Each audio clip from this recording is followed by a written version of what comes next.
Damien O'Mara, thank you very much. A service offering care for people with intellectual disabilities has launched a new appeal for families to take a child or an adult with an intellectual disability into their home for a short break.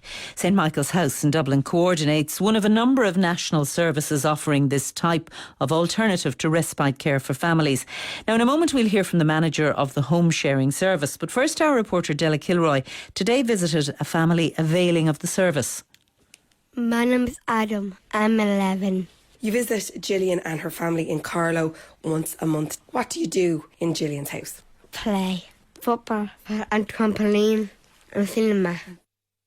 I'm in Dublin's Sandyford with single mum Susan Murphy and her 11-year-old son Adam. Adam is one of 31 children and 26 adults taking part in St Michael's House home sharing initiative. Adam visits Gillian, Kevin and their 3 daughters in Carlow once a month. They receive an allowance and Susan gets a break from her caring duties. Well, Adam is 11 and he has Down syndrome. Well, he needs an awful lot of attention. He likes to talk an awful lot and he likes to ask an awful lot of questions. So it is constant looking after him and taking care of him and just watching him all the time. And he would go to visit with Gillian and Kevin once a month for the weekend. He started it 18 months ago and I'd heard about it through St Michael's House. What was the first visit like, I suppose? I was quite nervous the first time going down because on one hand it was, yeah, this will be great. On the other hand, it was like, how can I hand my child over to people that I don't know? But when I first met the family, I just knew instantly that they were the right fit for us. So we had a social worker who was working in the background. They had done their training with St Michael's House. It was just an instant connection. They go swimming, they go to the cinema, he goes to watch the girls playing camogie, and he's just full of chat when he comes back, completely stimulated. And it's the one time a month that I don't worry about him. What kind of difference has it made for you in terms of having that kind of alternative type of respite? Well, it's home away from home for him. He has his own bedroom there. He knows where he's going. It just makes a huge difference because you just don't know at times if there's something going to be wrong with you, if you're going to be sick, if you need time out to do anything. You feel that you can completely trust these people, that you can leave your child with them. And it also gives me time with my other son. What kind of other access to respite did you have before this? I didn't have any access to respite before this. I'm not sure that I would have been interested in any other kind of respite because he's still so young. I see the difference in him stimulation-wise, being able to be more vocal with other children. He would have hung back an awful lot with other children. If children were to take his things off him, he wouldn't have said anything, whereas now he's used to being in a family environment where there are other children and it's like they're his siblings when he's there, so he can hold his own with them. What would you say to other families considering doing this kind of model? It's an enormous help to people like me. I'm a single parent, so it's quite nice to have that time with my other children. It gives you headspace and it just takes such a huge amount off our shoulders. So that was Della Kilroy speaking to Susan Murphy and her son Adam. And here in studio now, Fidelma Kelly, who manages the home sharing service for St Michael's House. And on the phone we have Gillian Barron. And Gillian welcomes Adam into her family once a month. And Gillian, Della's report and Susan in Della's report told us what they get from Adam having his opportunity to go and stay with you every month. What do you and your family get out of the exchange and the visit? We just get an enormous amount of fun. Like, he's such a character and the girls just get on so well with him. It's like having another friend come to stay, and it's just the children getting a great sense of inclusion, that there's no difference. He really is just part of the family. And I mean, Susan said that he's learned how to deal, if you like, with a few siblings. So he clearly is right at home with you and your daughters. Yeah, definitely. Yeah, no, he really just mixes in. He plays out on the street with the kids in the area. They all know him when he comes down. He really just has slotted in so well. It's a brilliant match. Fidelma Kelly is here with us as well. You manage the service, Fidelma. It doesn't just happen that Susan and Adam find Gillian and her family. A lot of work and a lot of setup must go into putting this in place.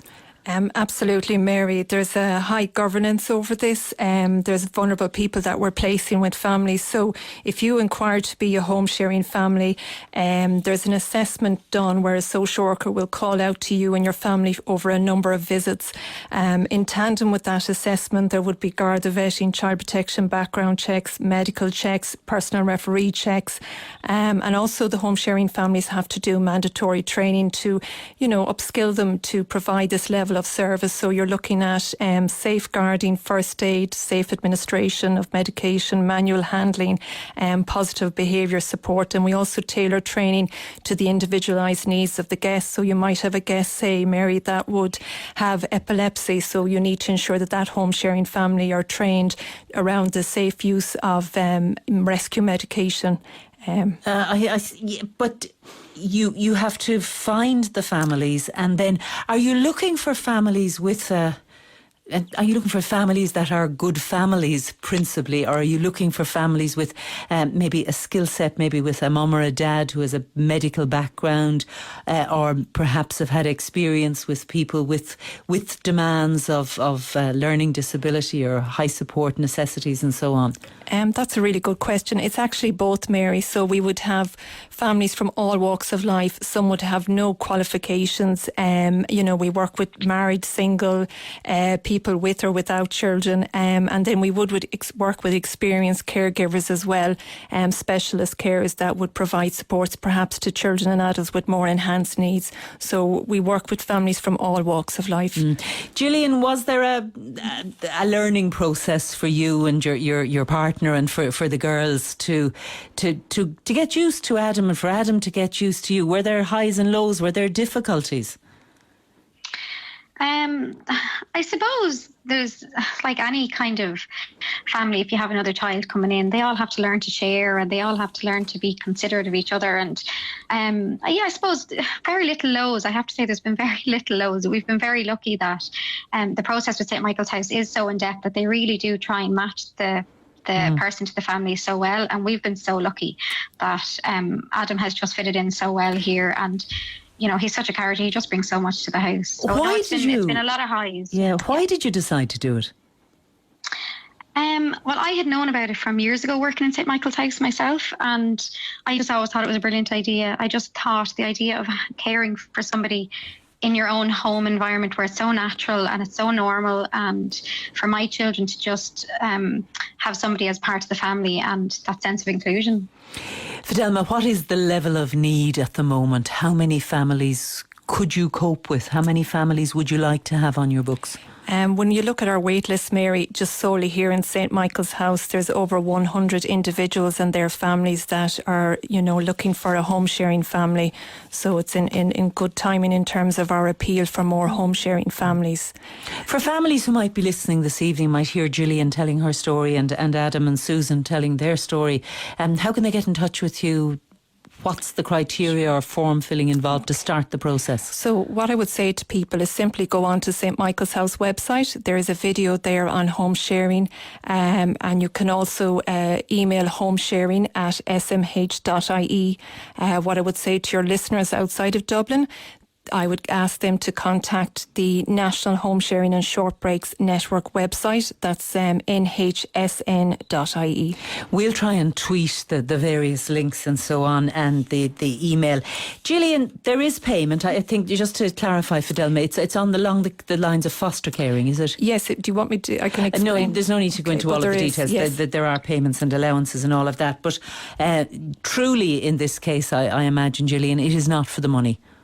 No, definitely not for the money. I mean, it's great. Like your expenses are covered, so you're not out of money. So in that sense, it's good. But you're not doing it for the money. Definitely not. No. All right. Well, Gillian and Fidelma, thank you both very much for coming into us. That's Fidelma Kelly, who manages the home sharing service for St. Michael's House, and we'll tweet those links for people and make them available. And Gillian Barron, the mother of the family that welcomes Adam into their family once a month. Before that, the report from Della Kilroy. It's 12 minutes to 7. We'll take a break.